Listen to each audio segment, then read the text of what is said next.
Greetings, Grand Avenue. It's Wednesday, and on this particular day, I'm at my mom's house. I'm grateful to have the opportunity to spend some time with her, but I'm missing you. Tonight, our handbells would be ringing in the basement, our choir rehearsing in the sanctuary, and small groups and circles and Sunday school classes would be meeting from time to time and from place to place. Until we can gather together again, please know that I am praying for you. I'm also reflecting on fellowship that I've shared with many in our congregations down through the years, especially the United Methodist Men from Parkin, Arkansas. Unlike other groups, their meals weren't catered. They weren't cooked for them by United Methodist Women in return for a contribution to the mission fund. Instead, the men prepared the meals themselves. Frequently, Lex McCutcheon was in the kitchen. Lex was a noted cook.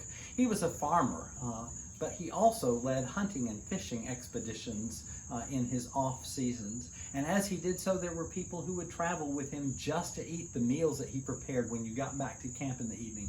They were delectable. Then too, Lex would often bring game back from the hunt to serve to our club. We had some wonderful duck dinners. We tasted savory venison stew. And then there was the barbecue. I frequently would pack up a portion and carry it back to the parsonage because as Carla and I had started dating, I would share a second helping myself and serve a portion to her as well. On this particular evening when she arrived, there were beautiful barbecue sandwiches with baked beans, potato salad, and banana pudding for dessert. We said at grace. Carla bit into the sandwich and she said, what is this? I said, it's barbecue. She said, yes, but barbecue what? True confession time.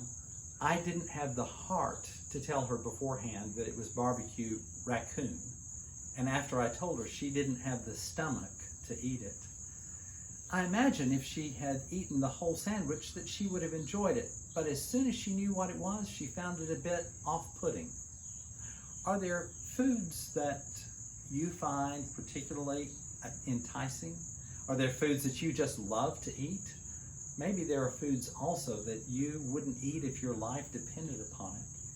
The devotion from our upper room today reminds us of such an experience. A woman in Singapore talks about her family's passion for eating the durian fruit. Ugly on the outside, repulsive to the smell when you get to the fruit that's on the inside. Some say that it is sweet like nectar, that it is custardy and smooth. And her family spent many happy evenings eating the fruit when it was in season. She writes, those who have never tasted the durian may simply be put off by its unpleasant smell and its thorny appearance. Likewise, she says, those who do not know Christ, the King of Kings, or have never tasted his goodness, may just turn away from him based on the limited understanding of who he is. How about you? Are there people that you are prejudiced against because there's something off-putting about them? Maybe you have judged them on their appearance or the foods that they eat or the things that they do. Have you ever prejudged someone and then later on found out that you actually liked them? Maybe even you grew to love them? And what about your experience of Christ? Are there stories of Christ that you find a bit off-putting? Are there teachings of Jesus that might be kind of hard for you to accept or to understand? Then too, the editor of our upper room invites us to describe a time when we tasted God's goodness and to consider ways that we might share the goodness of Christ with others. Friends, I invite you to read the rest of the devotion. There's a link to it in the description below this video.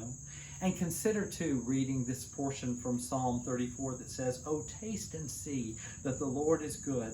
Happy are those who take refuge in him."